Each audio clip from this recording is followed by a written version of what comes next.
So, good morning, everybody. Welcome to another wonderful morning of chemistry, Chem 1211, with your host, me, Dr. White. And if you've noticed I'm up to date, you like that, don't you?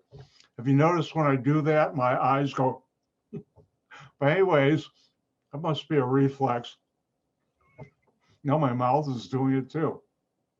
Well, I can stop it too. But anyways, uh, let's get serious and talk about chemistry.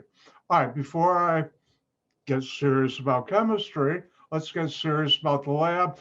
Don't forget, the lab I talked about last week is due for those who have lab tomorrow on Thursday. For those who have lab on Friday, it's due Friday.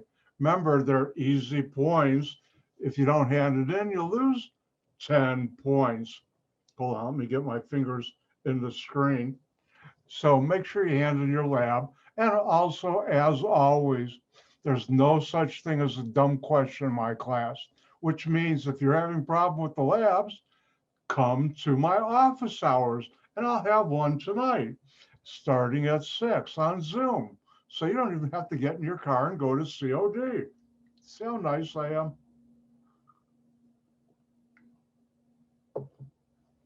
And watch out, today I'm going to have a real balanced lecture. You'll get the pun later. All right, let's get to work. One of the most important things you should know how to do is use the concept of a mole. What is a mole? The chemist counting unit. And you should know 1 mole equals Avogadro's number of atoms for elements. 1 mole equals Avogadro's number of molecules for compounds. Also, 1 mole equals the atomic weight for elements, and 1 mole equals the molecular weight for compounds. And this is something will be on test 2, but you'll also need it for test 3, test 4, and the final. I don't know how to make I guess I go, nah, it doesn't look like the letter F. But anyways, you should know how to do that. Hint. So with that in mind, ooh, couple of things I almost forgot. One, Thursday or Friday, I'll do chapter 10 problem set. Make sure you're keeping up. Test number 2 historically has been the lowest average, but that's not always true because I've had students who keep up with the problem sets and do good on test 2. But if you don't, it won't be pleasant.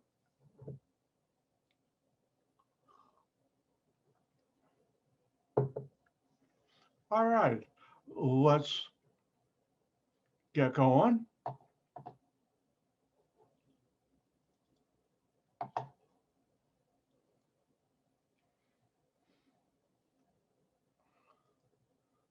All right, everybody see my whiteboard?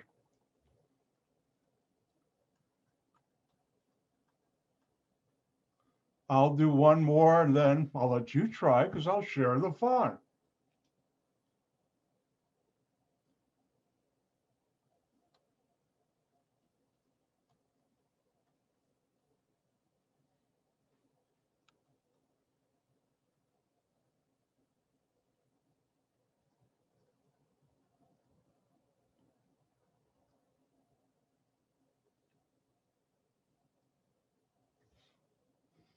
And let me read it in case you haven't figured out my handwriting yet.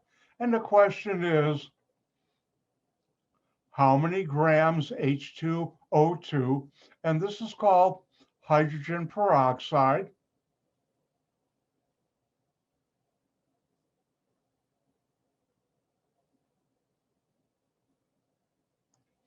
and it's an interesting chemical. It's an oxidizer. It's a bleach. And years ago, women who wanted blonde hair, used to use hydrogen peroxide to do that. But now it's being used for other things. And it's also an antimicrobial or antibacterial. So if you ever have, you can either use bleach or this mold, like in your bathtub or in the grout. This will get rid of it. Bleach is better, though, in my mind. All right, let's do this. First thing, what are you being asked to find? How many grams of hydrogen peroxide? What are you given? That you have these many moles of hydrogen peroxide. And I see a question already, so I'm going to go look. And the answer is yes. Let me translate the problem again. How many grams H2O2 are 1.765 times 10 to the fourth moles of H2O2? I have to write clear, but same thing happens on a whiteboard in a classroom. What the heck are you writing up there, Dr. White? And I'll tell people. All right, so once we've read the problem, how many grams H2O2 are in 1.765 times 10 to the fourth moles of H2O2, and we figured out what are we trying to find, what are we given, what do we do? Well, you use your good buddy, your good friend, unit analysis. Love that whistle. And this is the only thing we have to start with.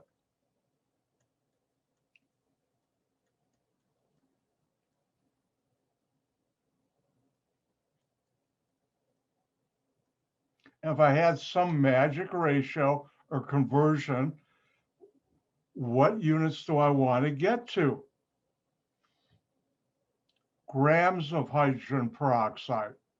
And now I'll use my good buddy, my good friend, unit analysis. Whatever I'm trying to get to goes on top of the ratio. Uh-oh, I'm having a bad arrow day. And whatever you're trying to get rid of goes underneath. And those are grams of H2O, O2, I said water, I meant H2O2, per moles of H2O2. Where do we get this information? From the fact that 1 mole of a compound equals the molecular weight in grams of the compound.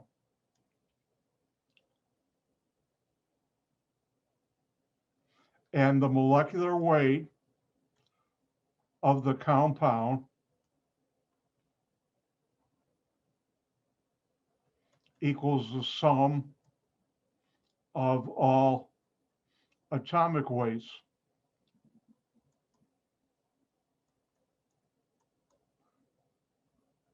in the compound. And these two things will be given to you in important information test number 2 and 3 and 4 and the final. So how do we begin? Well, we look at hydrogen peroxide, and the molecular weight is the sum of the atomic weights. Well, there's 2 hydrogens and there are 2 oxygens. And give me a second, actually 2,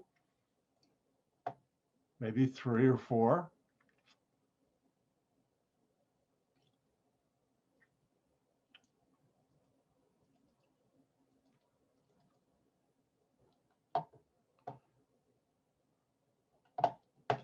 And let me orientate this.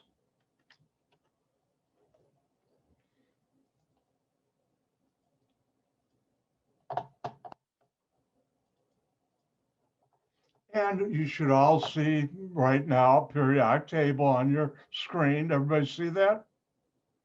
Thumbs up. Thank you. And what's the atomic? I'll let you figure it out first. What's the atomic weight for hydrogen and oxygen to 3 significant figures? You go first, and I'll tell you, because you need to know that to do molecular weight. And test 2, underneath their name, it will say, please use proper significant figures for all calculated answers. And Please use all atomic weights, 3 significant figures. All right, let's look at this. Hello? Oh. Thank you for shutting off your mic. And I got to do something. Hold on. I forgot to do something I should have done earlier. And that's pin me. I've been pinned. Ouch. I won't use that again, I promise. All right. So the 3 significant figures: hydrogen, 1.01. Oxygen, you could round off 15.999. 3 significant figures, 16.0. So now that we know that, we can come over here and say 2 times 1.01, and then here 2 times 16.0. And this is 2.02. This is 32.0. Add them up, you get 34.02. But when you do an addition, you have the same number of significant figures to the right of the decimal point that the number you're adding that has the fewest. This is 1. This is 2. 1 is the smallest number. How do you round this off to 1 past the decimal? Keep the 0. Use the 2 to round off. That's 4 or less. I'm going to drop it. So the correct molecular weight is 34.0. And there I now know 1 mole of a compound equals its molecular weight, 34.0.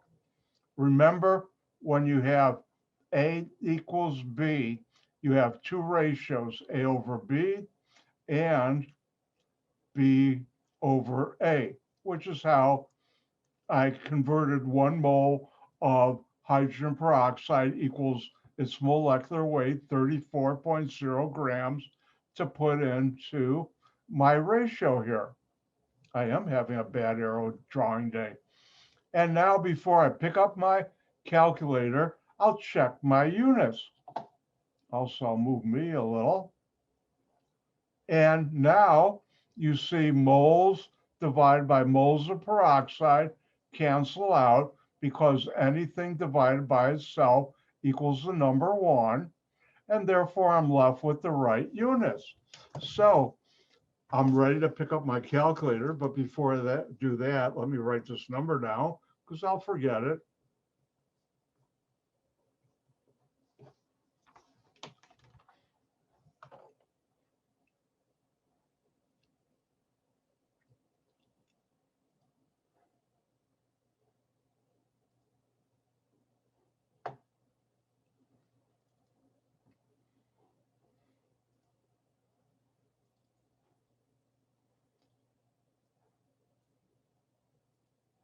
And now let me make this larger.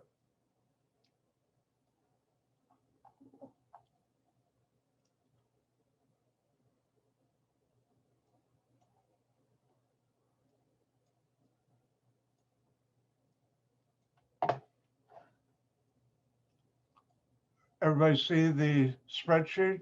Thumbs up, thank you. And now put in there,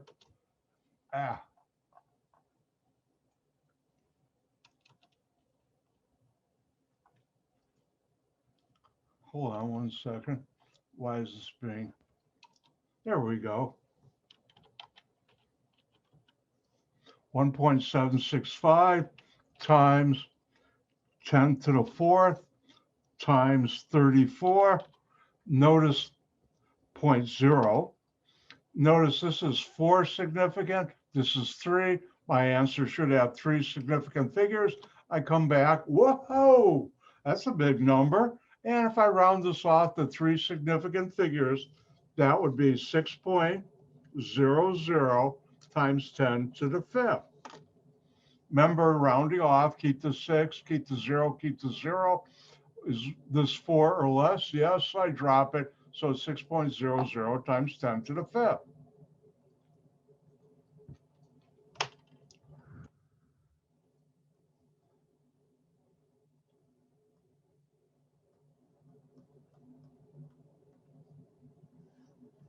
And that's our answer. I'll write it again so you can see it better. 6.00 times 10 to the fifth. And that's how you do it. So it's your turn to have some fun.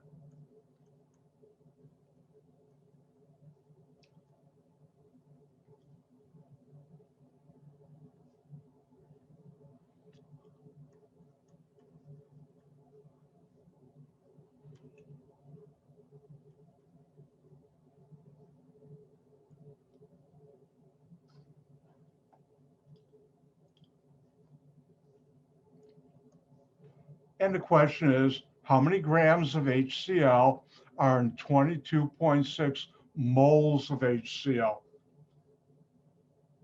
And let me help you out. Or better yet, I'm going to let you help yourself out. Now, let's go to the periodic table. You'll need the atomic weight of hydrogen and chlorine, the three significant figures.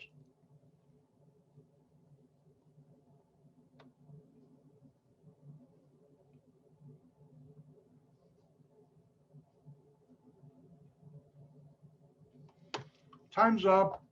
Hydrogen 1.01, chlorine 36.5. This rounds off. Keep the 3, keep the 5, keep the 4, use the 5 to round off, drop that, increase the 4 to 5, 3.55.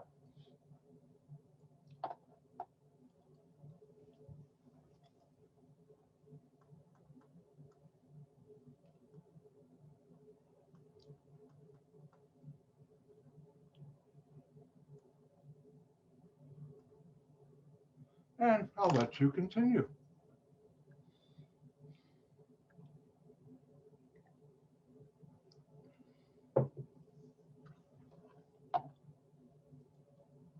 Now go out into the wide world of webcams.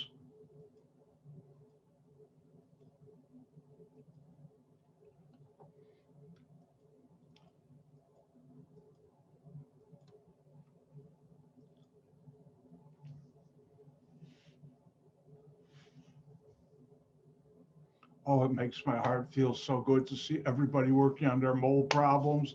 Thank you.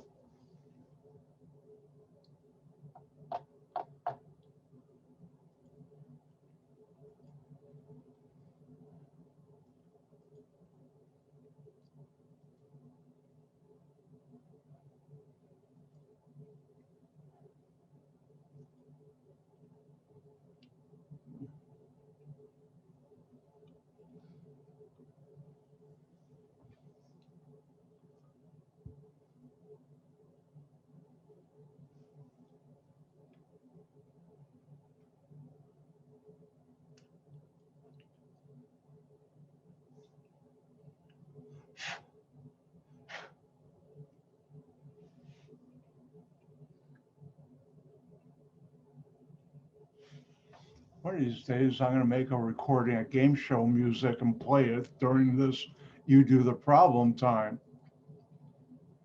The Jeopardy one. Oh, really?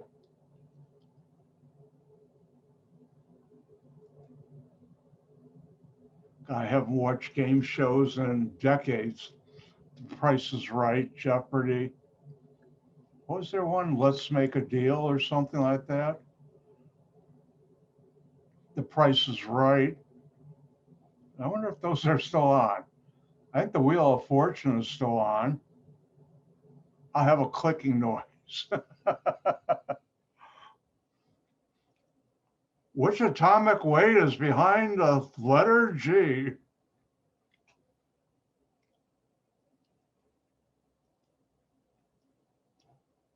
And when you're done, give me a thumbs up. For those of you who don't have your webcam on or don't have a webcam, if you can, use the emoji thumbs up.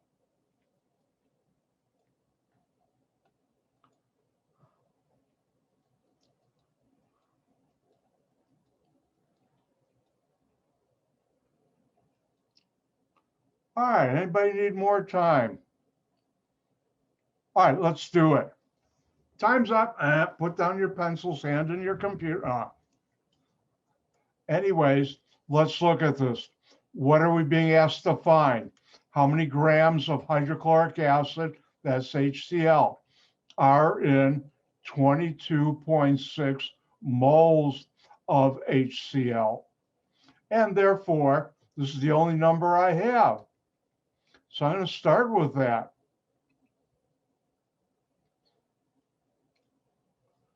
And if I had a ratio or conversion factor that I could multiply this number by, what units do I want my answer on? Well, we took the time to figure out that's grams of HCl.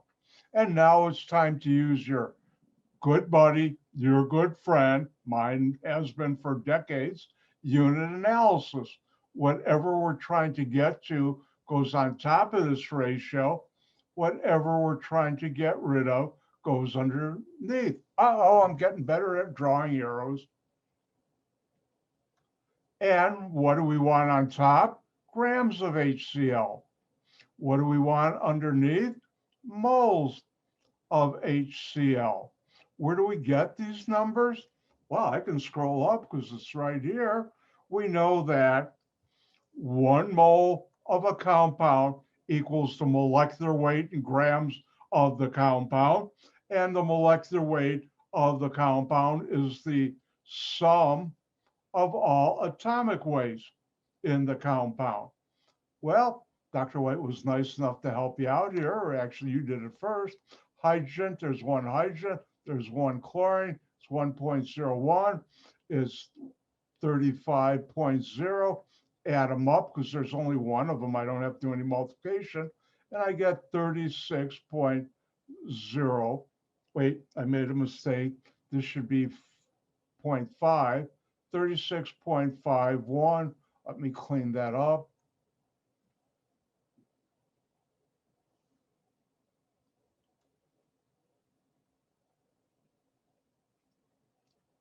And now this has 2 past the decimal. This has 1.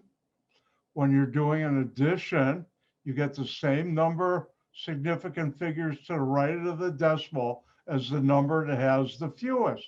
Therefore, I only need 1. I'll keep the 5 and use the 1 to round off. That's 4 less I'll drop it. So the correct molecular weight to 3 significant figures using the atomic weights for hydrochloric acid, HCl, is 36.5. And I know 1 mole equals 36.5 grams. By the way, I forgot to mention earlier, 1 is an exact number and does not play a role in figuring out how many significant figures your answer should have. And now we'll come back and check before we pick up our calculator, and that is, do we get the right units before we do the math? And notice moles divided by moles of HCl, anything divided by itself cancels out because it becomes the number 1, and this cancels out. Am I left with the right units? I am. So it's time to go to my calculator. And I see a question, so let me find out. Somebody's ahead of me.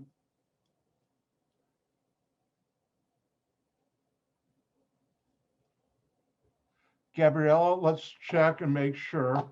I might have made a mistake. I've been known to do that.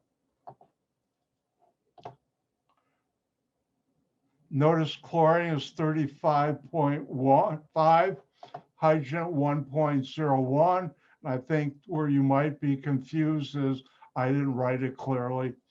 Bad, Dr. White. Let me write it again here so you can see.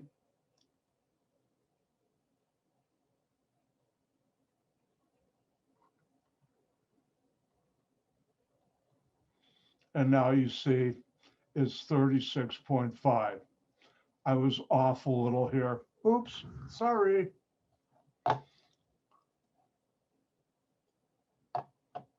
not your bad. That's a good question. All questions are good questions. All right, let's go to my calculator now. We've answered that good question. And I'm going to multiply 22.6 times 36.5. And you look, Dr. White's in his three significant figure rut again, 3, 3. My answer should be 3.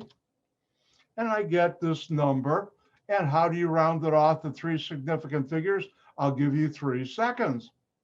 See, I really am in a 3 rut this morning. Oh, tea break, so you got more time. Time's up. How do you round 8.249000 to three significant figures? Keep the 8, keep the 2, keep the 4. Look at 9 to round off. Is that 4 or less or 5 or higher? 5 or higher. Drop that and everything else. Increase the 4 to 5. So this would be 8.25 times 10 squared. And that's the answer.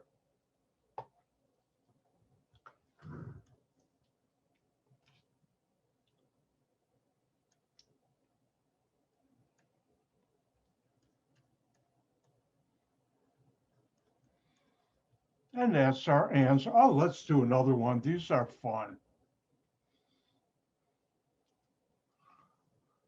Could you scroll up just for one more second? I can scroll up for 2 seconds. All right, I'm good. Thank you. Are you good to go? Yeah, just one thing. I'll give everybody another 4 seconds in case other people wanted to see that. And remember, if I ever scroll past something, you can ask me to scroll back, or you can go look at the video on YouTube. But I'd rather you ask me to scroll back, because why should I make you wait? All right, let's start on this one.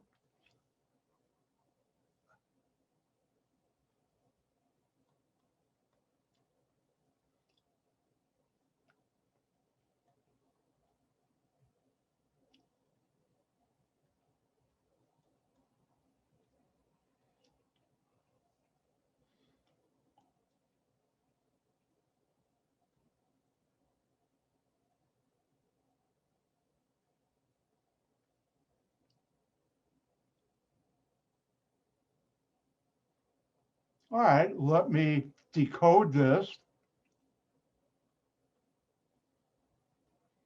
By the way, that's 8 to 10 points. How many moles HCl are, and I could have put it in 1.711 times 10, and this is minus 2, 8 grams of HCl. By the way, the letter G is used abbreviation for grams. And just in case you forgot,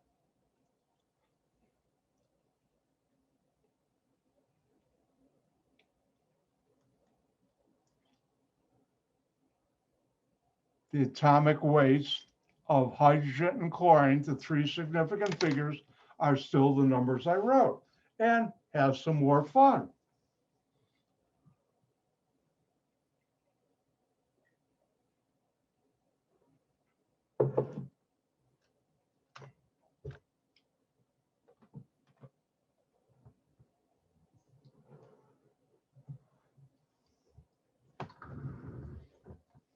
Have you noticed the sun's out and it's warm? We don't have any snow in the forecast. Hooray, yay.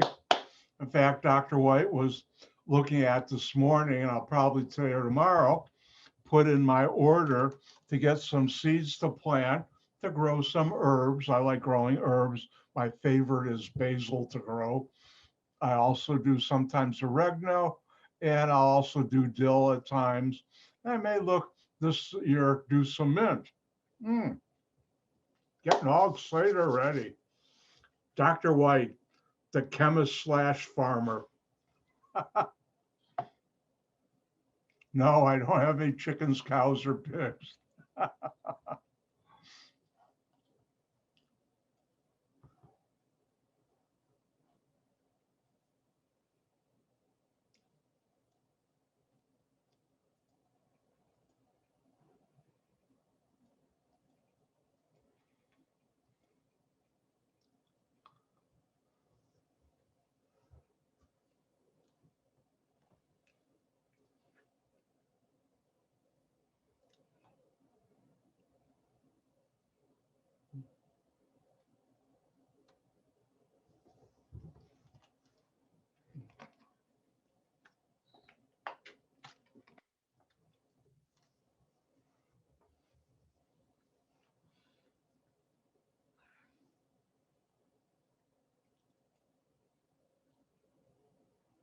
Oh, I'm looking out into computer land, see all those wonderful people doing mold problems. Dr. White is happy.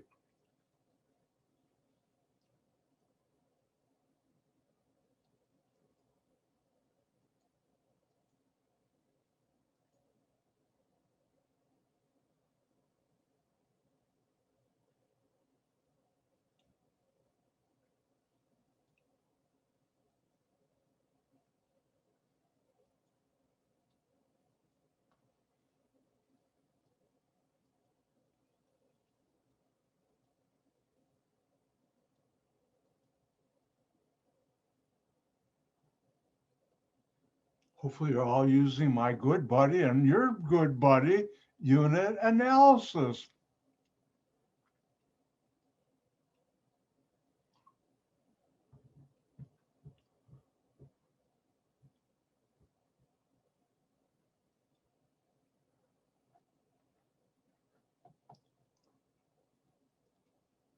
I hope you're finding this practice useful. Remember what I said in the first day? It looks easy when I do it, when you have to do it until you practice it. All right, I think everybody's done. Anybody need more time? Going once, going twice. Let's do this. So the first thing I'm going to do when I read a, don't get scared, a word problem. Yep, these are words and it's a problem. Find out what am I being asked to find. And the answer is how many moles of HCl, hydrochloric acid. So I'm going to put that down with a question mark. And it's been so long since I've been doing that, I forgot when I started using it, but it's been helpful and it's helped many of my students. And what am I being given?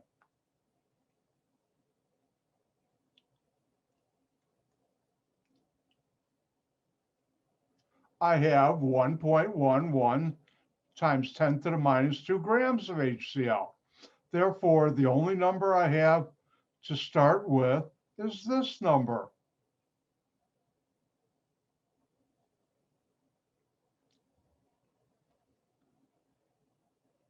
And if there was some ratio I could multiply this number by to convert grams to what do I want my answer? Well, I took the time to figure out it's moles of HCl. And now what do I do? Oh, I got to stop sharing now. Hold on. I use my good buddy, my good friend, unit analysis. By the way, this is a taxi cab whistle. Back when I was in high school, I got into whistles. And if you ever went downtown, which I haven't been downtown Chicago in eons, but back in high school, we used to go almost every weekend to go around, have a good time. All my friends in high school, my buddies, and all the hotels, the doormen would have one of these whistles. And to get a cab for someone who needed a cab, they'd blow the whistle. The taxi cab driver would hear that and the first one who heard it would come up and get the fare. But it's time to use your good buddy, do it again, your good friend, unit analysis. And how do we do that? Whatever I'm trying to get to goes on top of the ratio. Whatever I'm trying to get rid of unit-wise goes underneath. So this would be mole of HCl, and this would be grams of HCl. And where do I get these numbers? I get those numbers from 1 mole of a compound equals the molecular weight in grams of that compound. And the molecular weight of that compound is the sum of all atomic weights. This will be an important information. Test number 2. In the past, I used to have students memorize this, or they had to know how to do it. And now I'm giving it to you because I'm testing your knowledge of chemistry, not how good your memory is, especially under stress in a test. So 1 mole of HCl equals the molecular weight. And we already did that, the molecular weight of HCl. Now try and be careful with my numbers. Add the two together, 36.51 two significant figures, one past the decimal. Therefore, this is 36.5. And now before I pick up my calculator, I'm going to check using, again, this is really using unit analysis. Do my units cancel out to get me the right answer unit-wise? And remember, anything divided by itself equals the number 1, cancels out. I have grams of HCl divided by grams of HCl. Remember, this is underneath in the denominator of the fraction. Ooh, Dr. White's using fancy words today. And that cancels out. What am I left with? Oh, good, moles of HCl. So I'm on the right track. And it's time for me to go to my calculator. So I will.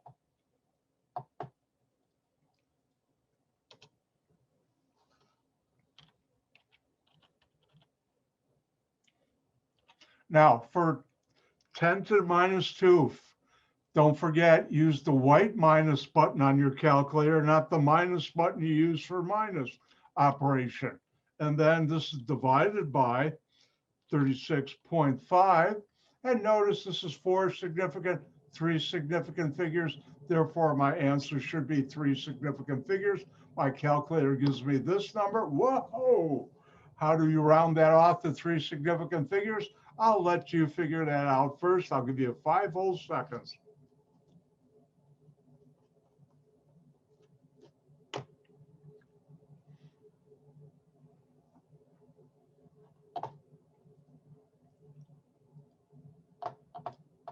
I see somebody already gave me the right answer.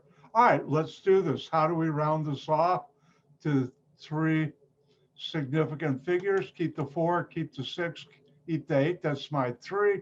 The next one, 7, is my round off. Is that 4 or less or 5 or higher? Time's up. 5 or higher. I'm going to drop all this, increase this to 9. So it's 4.69 times 10 to the minus 4th.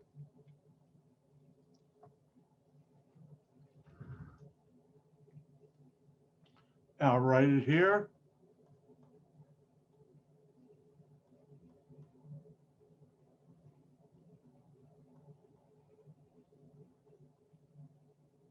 And that's your answer. And that's how you did it. Now, let me remind you again, if I were to give this on a test and you put down 4.6 times 10 to the minus 4 and you didn't show any work, you got it right. If you say rounded it off wrong, or if you made a mistake when using your calculator and you didn't show your work, then you'd get 0 points. So on my test, it always pays to show your work, which is another reason why Dr. White hates multiple choice questions for problems like this, because what if you make a math error? You get 0 points. This way I can give you partial credit. And that's how you do those types of problems.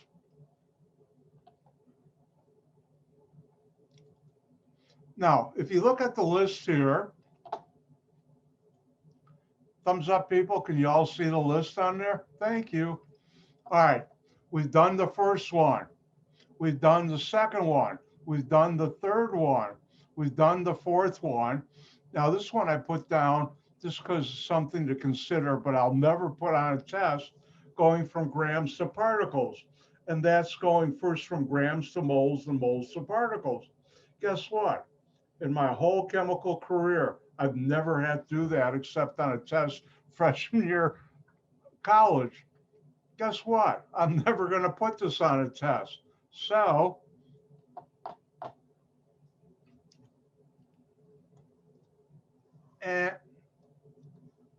oops, hold on.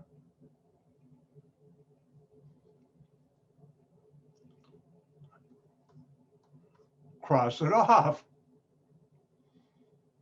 All right, now, next couple slides. Click. I'm turning the switch. Will this be on a test to the off position? I still would like to cover it briefly, but I'll never put it on a test and I'll never put it on a final. And you people at the beginning of the alphabet have everybody as the end of the alphabet. as witnesses I said that, and vice versa. Plus, I won't cut it out of the video. Now, there's something called percent composition, and that's percent of an element in a molecule. And that's the mass of each element divided by the molar mass, the molecular weight of a compound, times 100%. And this is very important. You'll see that a lot of times in CSI shows where they have how much of this metal or this was in that sample we found at this heinous crime. And that's an important thing. Now, when you're making new compounds, which I did in my thesis, PhD thesis, there's certain things organic chemists analyze, and they analyze what's called, again, switches off,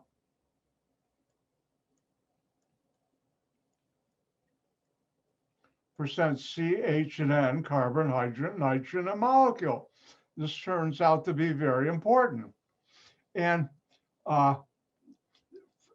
you usually send this out to a company to have them do a percent mass, and then you do the calculation to make sure the product you think, the structure you think you made meets the percent mass of each element that they obtained. And Dr. White, for my PhD thesis, I had about 150 CH and N analysis. And each one you had to spend about a half hour longer making sure you had an ultra pure sample to send to the lab. Luckily, you didn't need much, only about 100, 200 milligrams, which is a very tiny amount, but had to be ultra pure.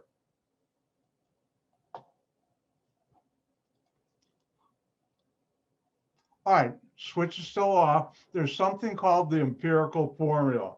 That's the lowest whole number ratio of atoms in a compound.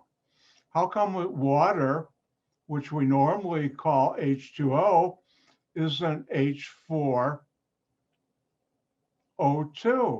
or H16O8? Well, because we use the empirical formula, which is the lowest whole number ratio. Because you notice this we can divide by 2, this we can divide by 8 to bring us back to here. And that's called the empirical formula. And there's a way of calculating it, determining it. And here are the steps. I'm not going to even go over it. And I'm not going to do a practice time. And if you look at that, guess what? It's time for a new chapter. Yay, new chapter time. And before we go into the new chapter, there's something I would like to discuss with you. And that is on Zoom here, I'm not getting, and I'm sure you're not getting, the same face-to-face feeling, me get to know you, you get to know me, that we would if we were at COD. And most of that is in the lab. And that makes Dr. White sad. And seriously, I miss it. And so I'm going to be experimenting this next couple of weeks. I tried to break out rooms, which were for all of you to meet each other, but I didn't have the opportunity to meet you. So guess what I'm going to do? I'm going to modify it over the next couple of weeks. Each, I'd say next 4 or 5 weeks in lab, I'm going to pick a group of 5 students and we'll go into the breakout room. The rest of you can run away and I'll get to talk to you and you get to talk to me for about 10 minutes or so. And then I'll let you run away. And it's my experiment for me to get to know you and you to get to know me. If we're in a lab during the 2 hours of lab or 3 hours, I'd be walking around talking to you and get to know you. Well, that's not happening. At least I tried with breakout room, but I had too many and I had to jump from one to the other too quickly. So what we'll do this Thursday and Friday, I'll go by alphabet. It's the easiest way for me. And we'll do a group of 5. Next week, we'll do another group of 5 and you'll still get out early. Shh, don't tell anybody said that. All right. It's time for a new chapter. Now, because of 2 different schools using different books and changing the books too at one school, chapter 8, I should have, how should I say this? edited it, which I didn't have time to for this class. So I'm going to skip some of it and include chapter 7, but hopefully you haven't bought the book. And let's get to it. But first, let me just get rid of this.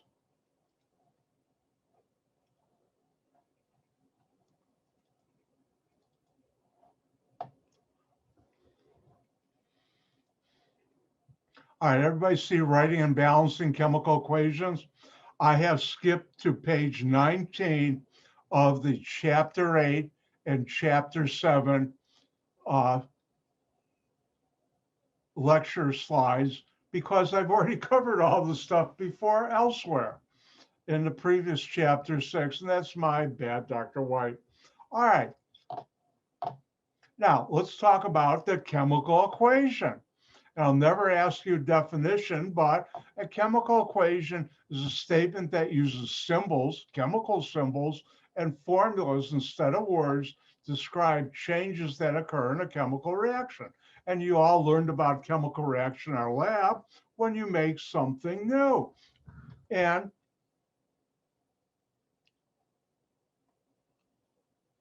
let's look at a chemical equation initially.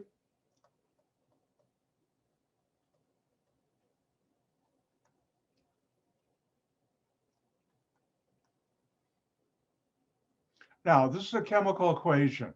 I'm reacting hydrogen gas, and the plus sign means and, oxygen gas, and I make water, H2O. And you can do that. In fact, some of the early, and I don't know if they still do it, space flights, our country did, they would make water that way. And if they needed to in the space station or capsule. Now, important things you should know. Here we have the arrow. Duh, but in case you don't know, I'll call that the arrow. At the base of the arrow, we call those the reactants.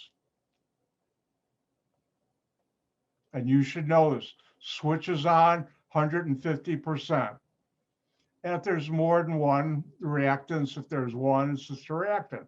Now, because I come from industry and spend a good part of most of my life working in the chemical industry, we also call these the starting materials.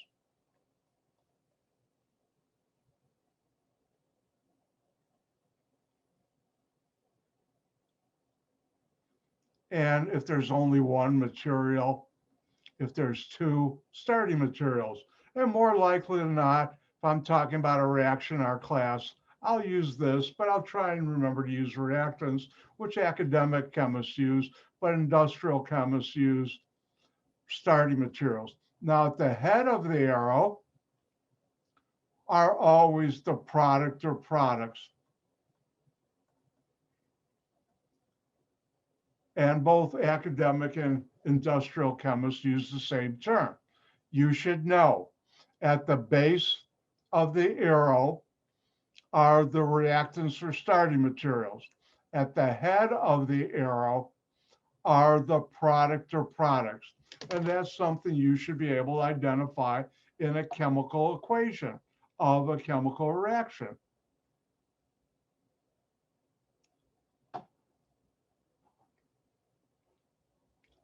If I look at the clock, we're about 20, 30 seconds away from the break. So I can give you an extra hold, 20, 30 seconds. Thank you, Dr. White. Let's take a 5-minute break, come back at 10:50, and I'll see you. I'm going to do my stretching exercises.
Oh, I'm running a minute late. Time to start again. All right, let's get going. Everybody back? All right, before I move on and continue talking about what I just what I started talking about, chemical equations before the break, there's another thing I want to bring up. Now, I've been teaching for a while and I've won awards teaching. I have a COD, Outstanding Faculty of the Year, and I think I'm doing a good job. And I look at ratemyprofessor.com, and a lot of students like that. But that still doesn't mean I'm doing a good job for you. So, what I'm going to ask each and every one of you, if there's some way I should be doing my lectures or the labs differently that will help you learn chemistry better, let me know. I'm always open to new things and trying new things. But what I've been doing, the formula I use seems to have been working for most students, but there's still ways to do things better. And if you'd like me to do something different or try something new, let me know. Either email me or after lab, stick around, talk to me, or come to my office hour. And I really mean that. I'm always open to learning new ways or hearing new ideas that will help you learn chemistry better. All right, let's get back to balancing chemical equations and talking about chemical equations. So we have our chemical equation. Everybody see it on their screen now? Thank you. And remember, at the base of the arrow, you have the reactants, which I will also call starting material or materials. At the head of the arrow, you have the products. For this chemical equation, the chemical reaction is hydrogen gas, H2, reacts with oxygen gas to make water.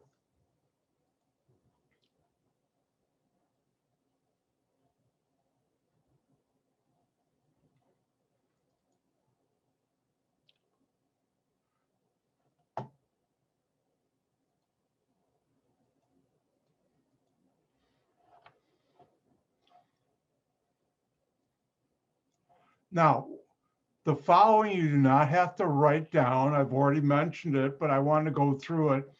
The correct formulas of reactants, and this is something I take as a given, but you don't know about this, so you don't know. The correct formula of the reactants, which I also call starting materials, are always written on the left of the equation.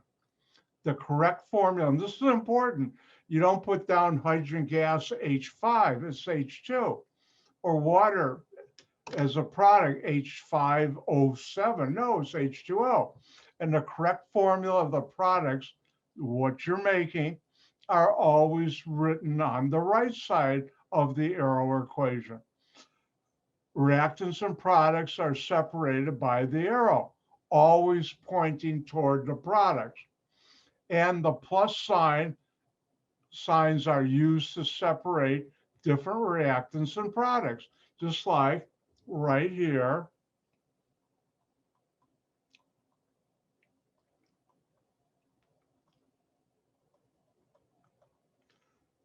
H2 plus O2 makes water. And this plus sign, think of it as the word and.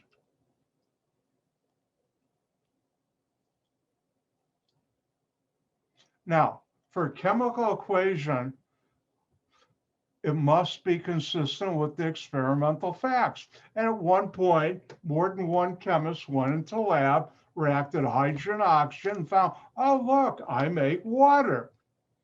And there's something called the conservation of mass. In a chemical reaction, you never destroy or create atoms. Again, in a chemical equation, you never destroy or create atoms of an element. So because of that, there must be the same number of atoms of each kind on both sides of a chemical equation. And when this isn't, you've got to balance it. And when it is, we call that a balanced chemical equation. It has, and I'll never ask you what's a balanced chemical equation, but I'll use the term so you should know, has the same number of atoms of each element involved in the reaction on each side of the arrow, meaning the equation. So it's important to have a balanced chemical equation. Now, what if you don't? Well, let's look at what I wrote earlier.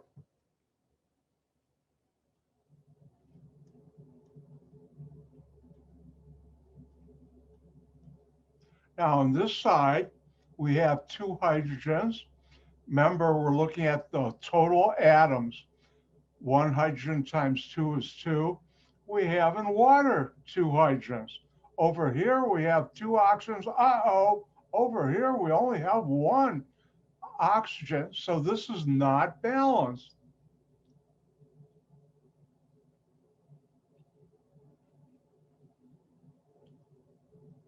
If I can spell.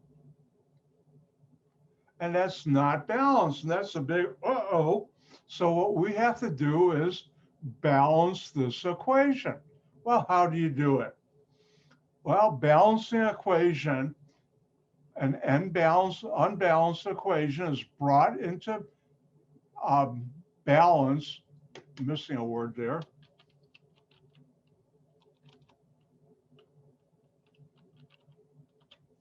by adding coefficients to the equation to adjust the number of reactant and product molecules present. Ooh, a note to Dr. White. Remember the torsion balance or a teeter-totter analogy.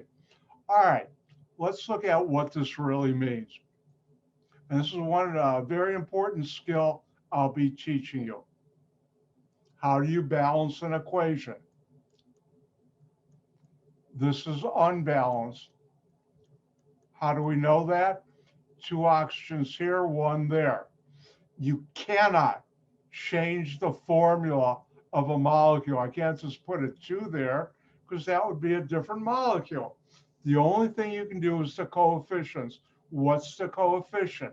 The number that goes in front of the molecule or atom in a balanced chemical equation. So how do I balance this equation?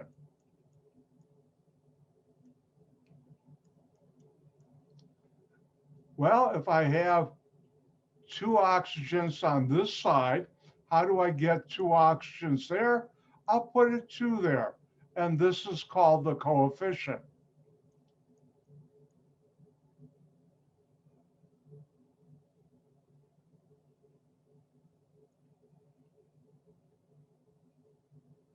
I think I spelled it right. Let's check how bad. Well, anyways. And now I have two oxygens. Somebody's telling me I spelled it wrong. Hold on, I'm not done yet. Now on this side, someone got ahead of me. How many hydrogens? 2 times 2 is 4 hydrogens. Uh-oh, I only have 2 on that. What do? I change the coefficient and I put a 2 there. And now I have 4 hydrogens. And now I like to do this, right? How many of each atoms on each side of the arrow, because I can now check, like balancing a checkbook. This side, I have 4 hydrogens. This side, I have 4 hydrogens. This side, I have 2 oxygen. This side, I have 2 oxygen. It's now balanced. And that's how you balance a chemical equation. So the actual equation is 2 molecules of hydrogen react when there's no number in front of the molecule or atom in the equation. The coefficient is assumed to be 1.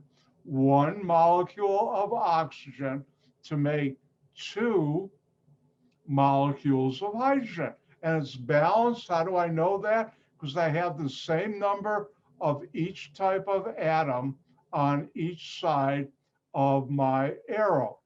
And that's balancing equation. Now, this is a very important skill in chemistry. How important? I'll tell you up front right now. On test number 2, I always have at least 12 points on balancing chemical equations. On my final, I usually have about 12 points balancing chemical equations. That's how important it is. And we'll be practicing it today. And tomorrow's lab, we'll be doing that again.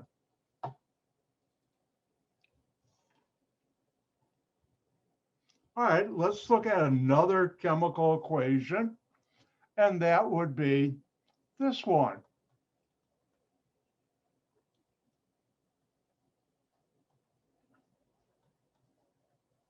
If you react hydrogen gas with chlorine gas, you'll make hydrochloric acid, HCl gas. Oh, by the way, once in a while, you'll see down here like bracket, subscript bracket, letter G, closed bracket, that stands for gas. L would be liquid, and S is solid. In my class, I never used those. As a chemist, I never really used those. So if you ever see it elsewhere, just ignore it. All right, first question, is this a balance? Well, I got 2 hydrogen here. I've got 2 chlorine here. Uh-oh, I only have 1 hydrogen here, 1 chlorine. It's not balanced. Well, how do I balance it? Well, if I have 2 chlorine here, how do I get 2 chlorine here? I can't do that. Students like to do that. That's wrong, because you're changing the formula. HCl is always 1 chlorine, 1 hydrogen. The only thing you can change is the coefficient, the number that goes in front of a molecule.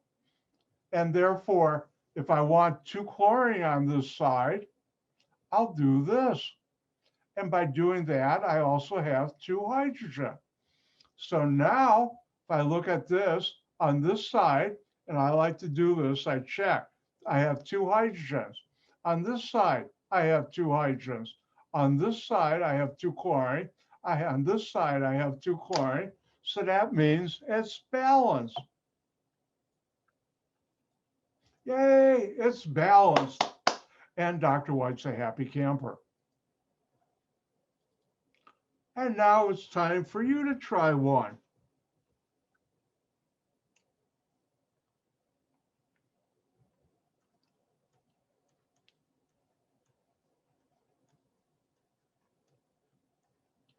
And why don't you try this one on a test? It would be 3 points each. Say that we're A. If I take sodium, Na, plus chlorine gas, Cl2, I make sodium chloride. Please pass the NaCl. Even though my doctor keeps on telling me, make sure you keep your sodium level low, which comes from sodium chloride, salt, when you cook. And I do, because I want to keep on breathing.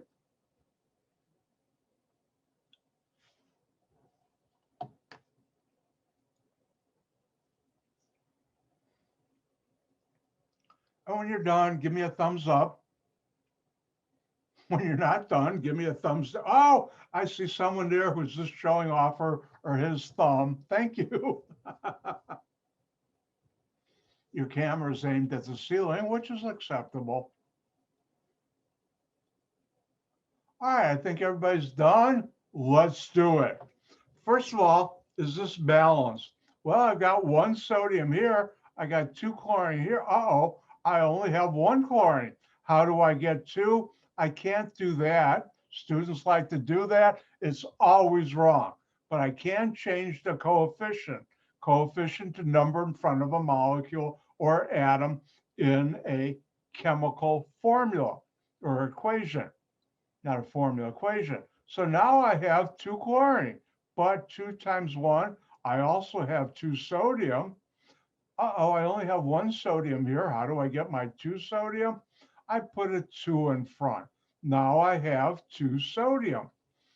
And let's check. And this is always good to do when you're balancing equations.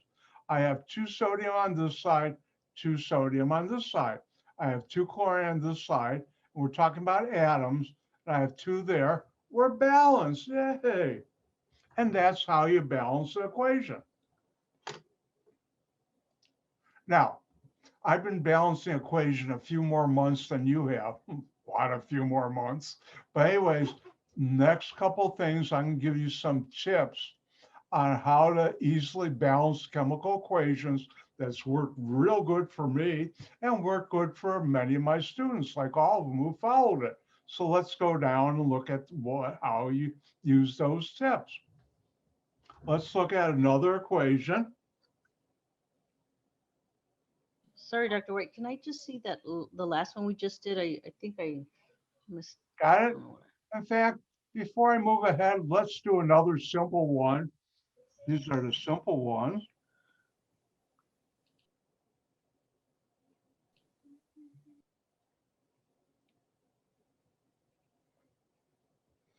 Okay, got it? Yeah, thank you. You're welcome. That's always a good question. Let's do one more. Let me come down here so I have more room.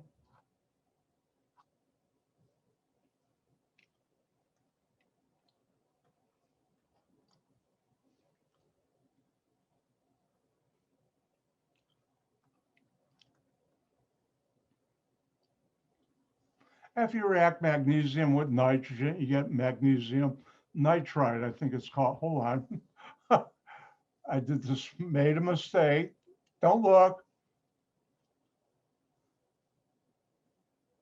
The mysterious plus sign virus got me.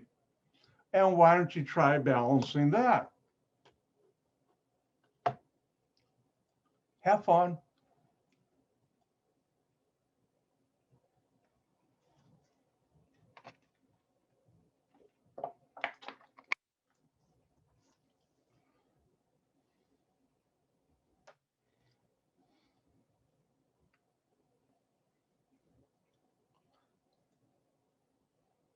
Ooh, I get to see some more faces out there. Hello.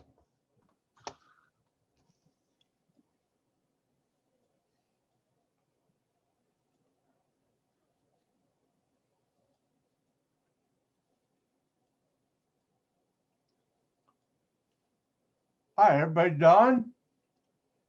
Let's do it. All right, if I look at this, I have 1 magnesium on this side. Remember, you look at both sides of the arrow.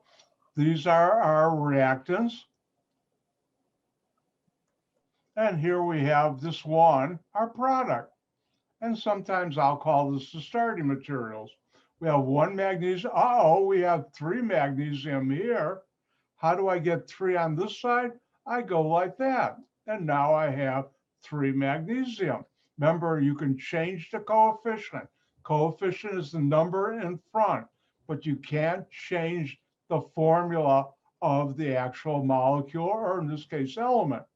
Well, I've got magnesium. Here I have 2 nitrogen. Over here, oh, good news. I have 2 nitrogen. So is it balanced? Well, I'm going to do my final check. I have 3 magnesium. I have 3 magnesium. I have 2 nitrogen. I have 2 nitrogen. Success. Oh, I got to do this. Success. I've got a balanced chemical equation, and I'm done. All right, let's go on to something a little more complex and pay attention. I'll do this one, then I'll let you have fun doing it, your own.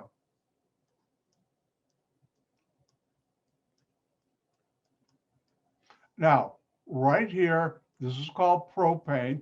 That's the empirical formula for propane. That's the stuff you buy in your white tanks that you use for your barbecue, or if you're on a construction site, use for a heater. And if you react it with oxygen gas, you get heat, which I don't show here, plus carbon dioxide and water. And the question is this balanced? And immediately I say, I have 3 carbons here. Oh, I only have 1 there. I have 2 oxygen here, and total here 3. So it's not balanced. pay attention, listen closely. One of these days I'll write it on a slide, but I don't. So take good notes or look at the video again. Now, my advice to you, and it works, leave hydrogen and oxygen for last when balancing equations. My advice to you is leave hydrogen and oxygen for last when you're balancing equation. So the only thing I have to start with besides that is carbon. I have 3 on this side. How do I get 3 on this side? I change the coefficient. You can't put a number there because you can't change the formula. Well, now I have 3 on that. I have 3 on that. So I'm done with that. Next, because I'm lazy, the next thing I see is hydrogen. I have 8 hydrogen here. How many here? 2. How do I get that to 8? I put a 4 in front. Remember, you can't change the formula, but you can change the coefficient. So 4 times 2, I have 8 hydrogen. Now on this side, let's take a look. I have 2 oxygen. How many on here? Now remember, you're counting all atoms. In CO2 with the coefficient 3, I have 3 times 2, 6 oxygen. In water, 4 times 1 oxygen, I have 4 oxygen. So the total oxygen atoms I have on this side, the product side, is 10 oxygen. I put the line there so you know I'm not writing the number 100. Well, how do I get this to 10? Because I only have 2.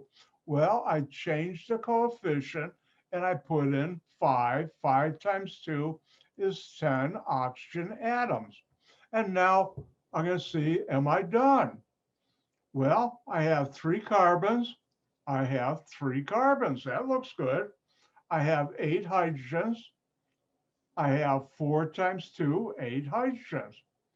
I have 5 times 2, 10 oxygen. I have 3 times 2, 6 oxygen, plus 4 times 1, 4 oxygen, which gives me 10. I have 10. And guess what? It's balanced, and Dr. White's a happy camper. Remember, leave hydrogen and oxygen last. You could have done it, but it will take you a lot more time. And it's a lot more, how should I say this, unpleasant experience. It's easier to do hydrogen, oxygen last. And now it's time for you to do one.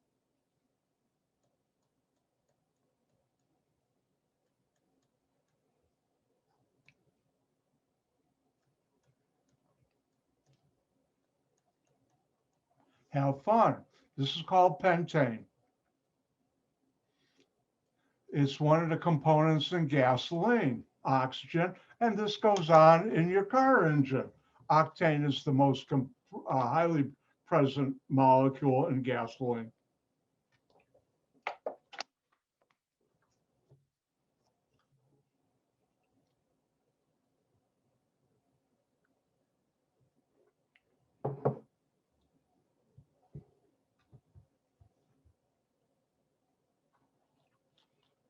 Remember, follow Dr. White's advice, leave hydrogen and oxygen for last.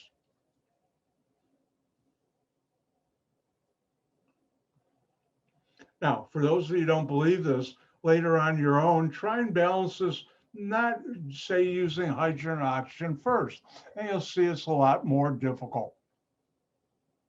And Dr. White always likes to take the easiest, less stressful path to solutions.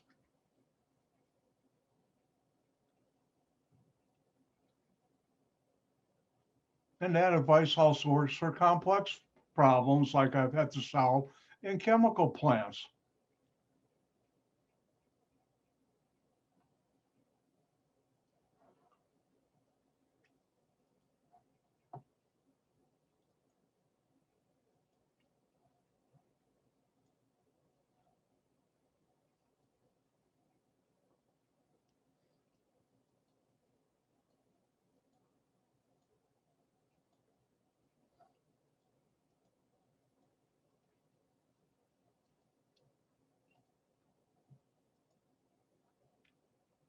And when you're done, don't forget to give me a thumbs up. Remember, that's CO2 plus water, making you dizzy now. And when you're first starting out, and this is not that easy, that's why we're doing practice. And when you're done, give me a thumbs up.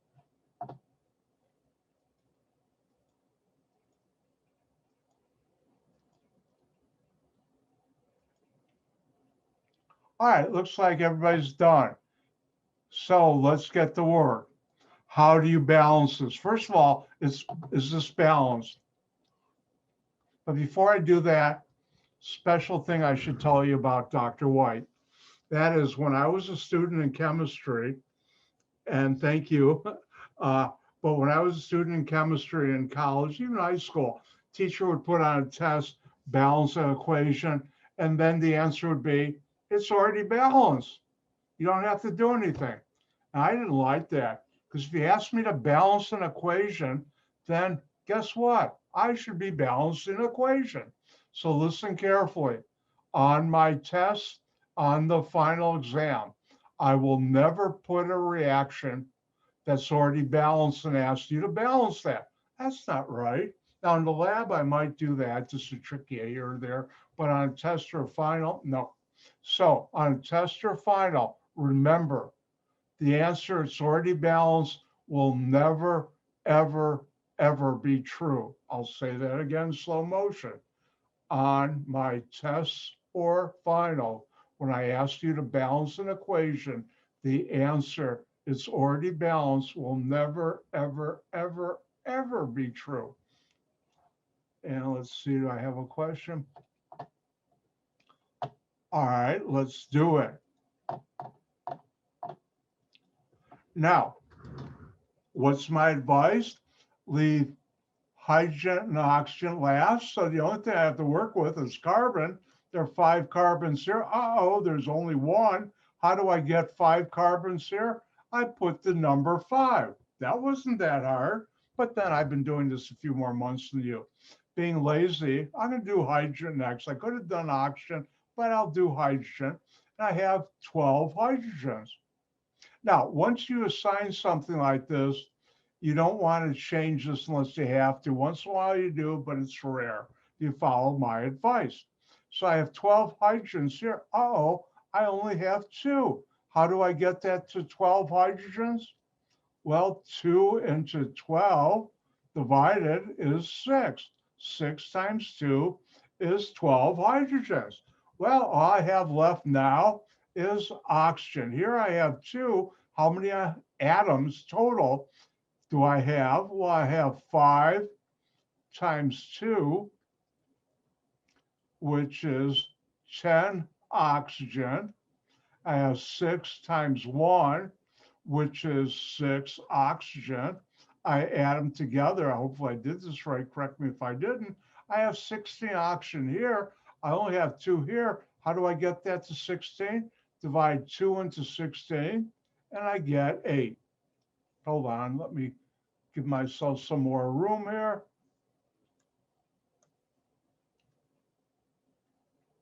And now how many oxygen do I have on my reactant side? Remember, this is the reactants or starting materials. These are my products. And I have 8 times 2, 16. Now, before I go on to the next problem, like when you're balancing your checking account, which I hate, but anyways, 5 carbons, 5 carbons, 12 hydrogen, 12 hydrogen, 16 oxygen, 16 oxygen. Guess what? It's balanced and Dr. White's happy.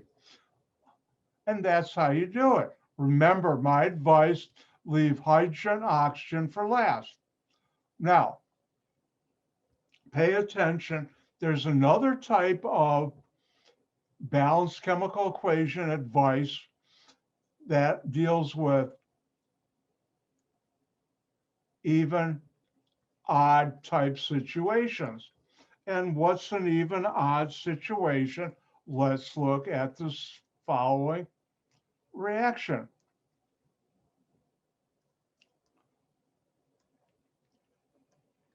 Now, if we take iron, Fe, and react with oxygen, we'll get ferric oxide, which is also known as rust, which is why cars have coating paint on them to stop the metal underneath from rusting. And when that paint gets chipped away, you start seeing rust. And luckily, Dr. White wax. Oh, that reminds me. Someone tomorrow or maybe next Monday, remind me about waxing cars, and I'll give you some good advice. Anyways, one thing you should know about coefficients, those are always whole numbers or exact numbers. That sounds more scientific. And you can't have 2.5 or 3/4 or any fractions. They always have to be whole numbers or exact numbers, 1, 2, 3, 4. Now, if you look on this side, I have 2 oxygen. If you look on this side, I have 3 oxygen. And there's no way I can multiply a whole number times 2 to get the number 3. And there's no way I can multiply a whole number times the number 3 to get 2. So what do? Well, you use Dr. White's even odd, I call it a trick, but it's really method. Well, you look at the even odd situation of atoms. Is there a number they both go into to get a whole number? And the easiest way is 2 times 3 equals 6, and both 2 and 3 go into 6, a whole number. So what that tells me is I would like to get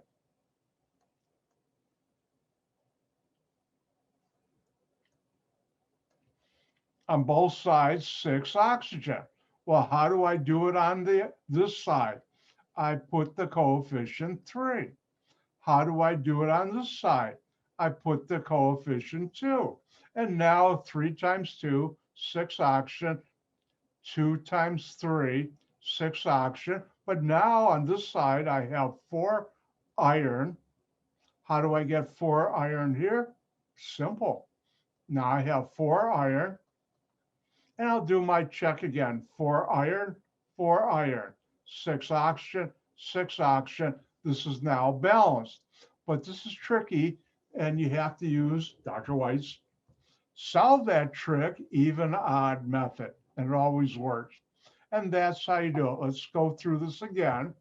And if you look at the even odd, you have here originally 2 oxygen and on this side 3. There's no way I can multiply 2 times a whole number to get the number 3. There's no way I can multiply 2 times a whole number to get the number 2. So I figure out what number do both of these go into. And that would be 6. And how do I get 6 oxygen on this side? I use the number 3. 2 times 3, 6. How do I get 6 on this side? I do the number 2. And now it's balanced, at least for oxygen. And to get the iron, 4 on this side, I put a 4 there. Bad, Dr. White. I just remembered something very important. I should teach you about balanced chemical equations. That's a very important convention. Let's go back and look at water being made from hydrogen and oxygen.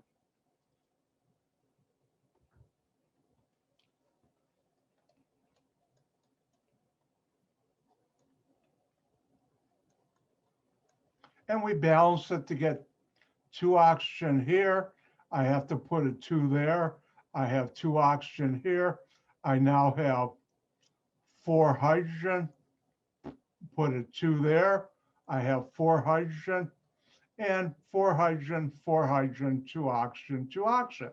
So I now have a balanced chemical equation.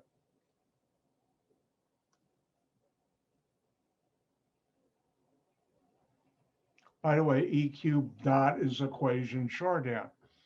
Now, what if instead of that, let me move my picture over, I put down 4 of these plus 2 of these make 4 of these.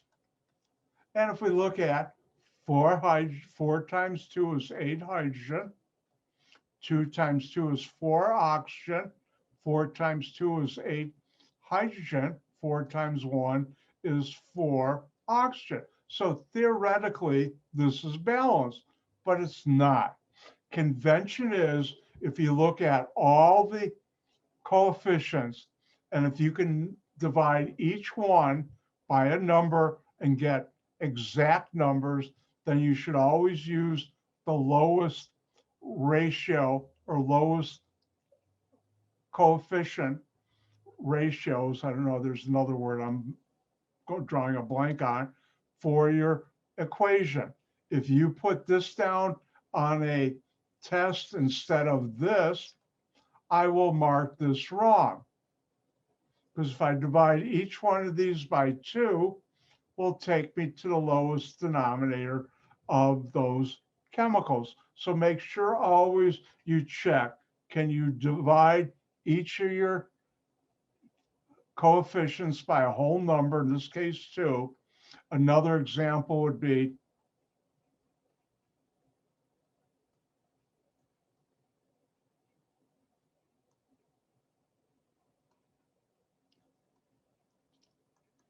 and when you're balancing it, you might come up with something like this, but say, oh no, if I divide 8 into each one of these numbers, I'll get 2, 1, and 2.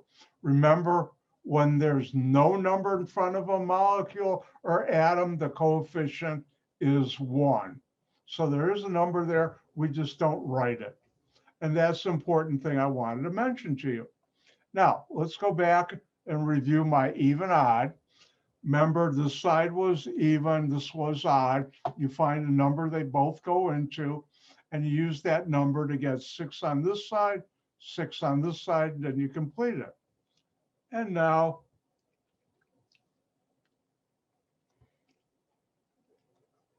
let's have you do one.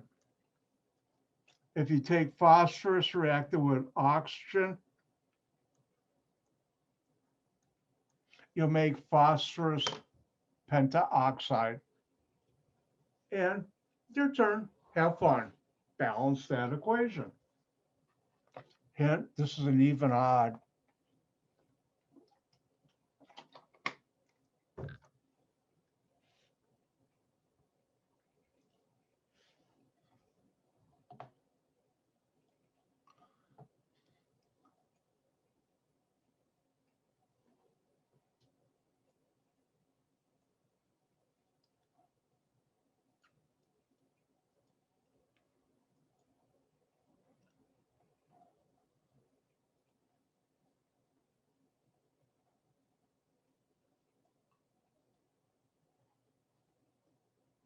Oh, I just thought of something I'll have to try.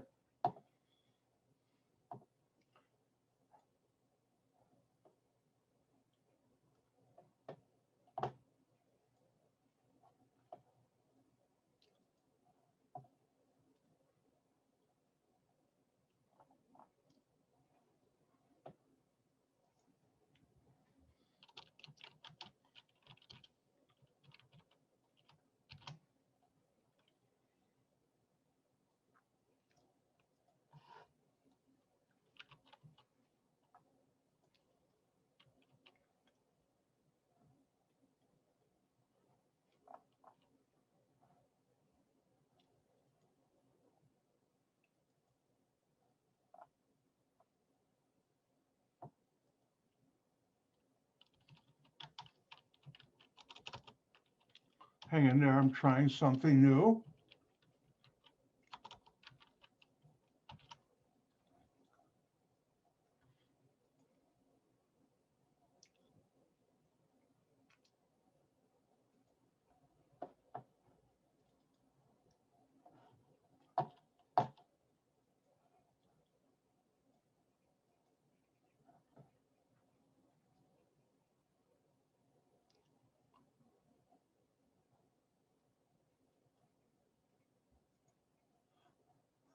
All right, we're going to try something new. And are you done? Oh, I picked the wrong question. Next time, I'll remember to pick the right question. If you're done, hit yes.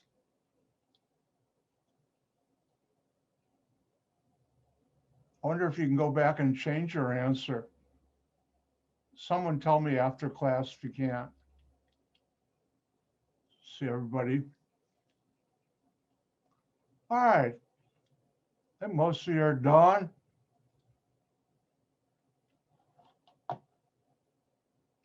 Let's do it. All right. This is one of those even odd questions. How do you know even odd? Because if you look at this, you have on this side 2 oxygen, on this side 5. There's no way I can multiply the number 2 to get by a whole number to get 5.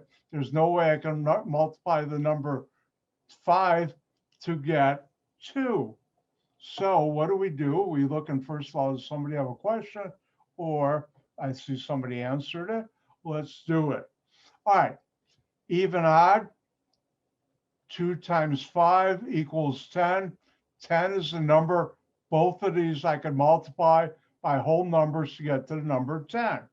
So in order to get to 10 oxygen, what do? I come and do 5. Now I want 10 oxygen here. And if I put the number 2 there, I'll get 10 oxygen. Then 2 times 2 would be 4 phosphorus. How do I do that? 4 phosphorus. And now before I go on to the next problem, I will do the following. I'll check, is this truly balanced? 4 phosphorus, 4 phosphorus, 10 oxygen, 10 oxygen. Yay, it's balanced, and Dr. White's happy. It's always a happy time when you balance a chemical equation. All right, that's how you do even odd. Now, let's look at something a little more complex.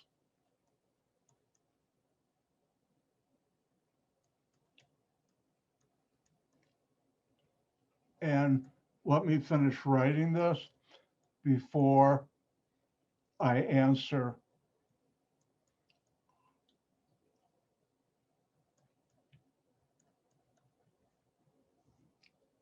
I see I have a question, or maybe. And the answer is, Kelly, yes, I can. Does that help? And let me know when you're done.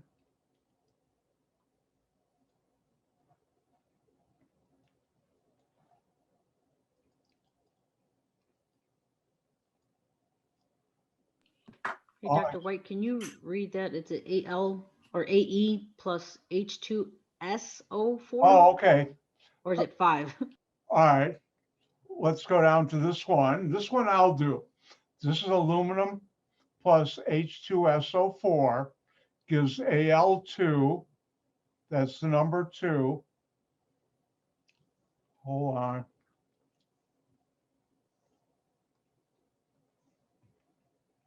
Al2 bracket SO4 close bracket subscript 3 plus H2. Now, let me do this one, then I'll give you one to practice. And I'm going to follow my own advice.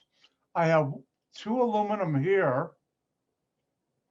Oh, I only have 1. How do I get 2? I'll put the 2 there. And now I have 2 aluminum. Hydrogen, now I'm going to leave that. Oh, sulfur. I have 1 sulfur here, but I have 1 times 3, 3 sulfur here. How do I get the 3 sulfur? Well, I'll do that. Now I've done aluminum, I've done sulfur. The only thing I have left is hydrogen, oxygen. Well, if this is hydrogen, I'll do, first of all, I'll put down 3 sulfur. And then I have 6 hydrogen. Remember, 3 times 2. That's why in test 1, I taught you how to count atoms in a molecule. And this side, I only have 2. Oh, I need 6. How do I do that? Well, I can't change that number, but I can change the coefficient.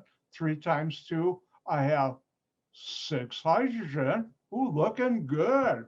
What do I have left? Oxygen. How many on this side? 12 oxygen. How many on this side? 4 times 3, 12 oxygen. Then I see a request, so hold on.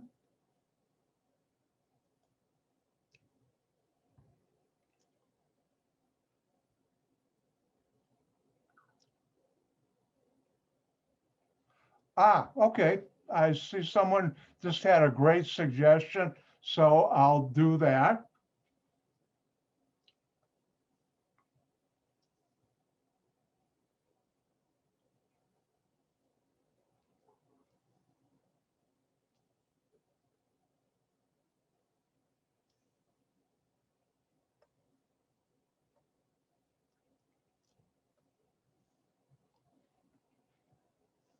And what I'll do is I'll write it in red so you can see what the unbalanced one was without the red now. And now, while I'm in red, I have 2 aluminum, 2 aluminum, 3 sulfur, ooh, 3 sulfur, 6 hydrogen, 6 hydrogen. Oh, look at, and 12 oxygen, 12 oxygen. I'm done. And that's how you balance. Remember, leave hydrogen, oxygen last.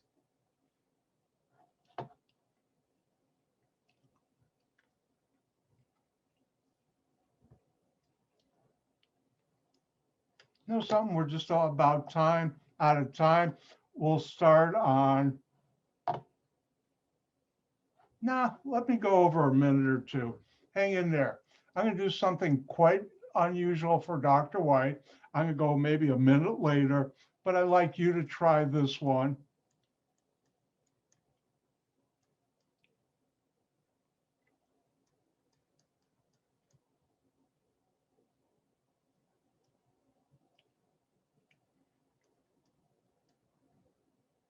You know something, I'm not going to do it. What I'm going to do,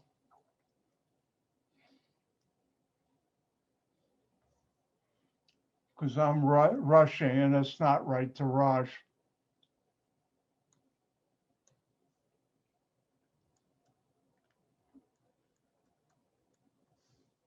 This is H3PO4 plus Ca bracket OH close bracket 2 is Ca subscript 3 bracket PO subscript 4 close bracket 2 plus H2O. I'll continue this next Monday and I'll show you how to do that. Between now and next Monday, why don't you try that? And with that, I looked at the clock and we're just about to, wow, time flies when you're having fun balancing chemical equations with Dr. White. At least I hope it is with you. And with that, I'm going to say, for those who have lab tomorrow, I'll see you tomorrow. For those who have lab on Friday, I'll see you Friday. Don't forget to hand in the labs in Blackboard. When you hand them in, make sure you have a single PDF file. I also highly recommend before you upload it, look at what you're going to upload and did you answer the questions? Because once in a while, I have students not answering the questions. And I've been so far nice enough to email them back and said, you forgot to do this. I'm not going to do that anymore. I'll just take off points. So it's your responsibility to check to make sure you've answered the questions. And with that, I'm going to say, Gang Gesund, goodbye.